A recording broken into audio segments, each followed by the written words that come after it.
My vacation to Topeka, Kansas.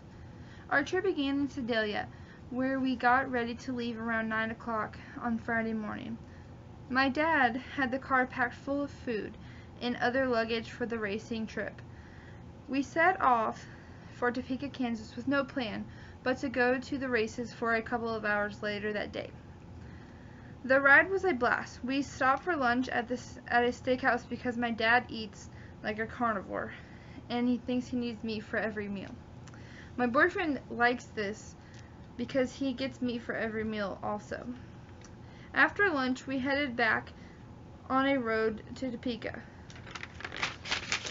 When we arrived in Topeka, we navigated our way to the Heartland Park racetrack, where it had been raining all week, and the parking lot was a field.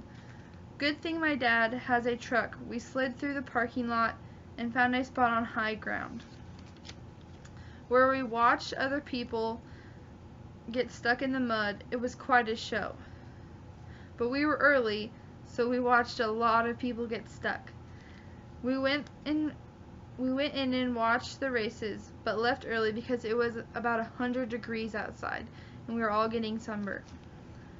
We then went to another steakhouse for dinner, then managed to find a hotel about 100 miles from the racetrack, which we were going back to in the morning.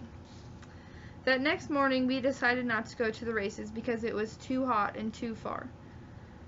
So we adventured through Kansas City to the Legends, to lunch at a Mexican restaurant, to the mall, then to a hotel with a giant pool where my dad and my boyfriend did cannonballs that drenched the walls. Then later that night, we ordered room service and got tons of ice cream. And then that morning, we ate breakfast at a Perkins, and then we headed home. That is my story about my trip to Topeka, Kansas.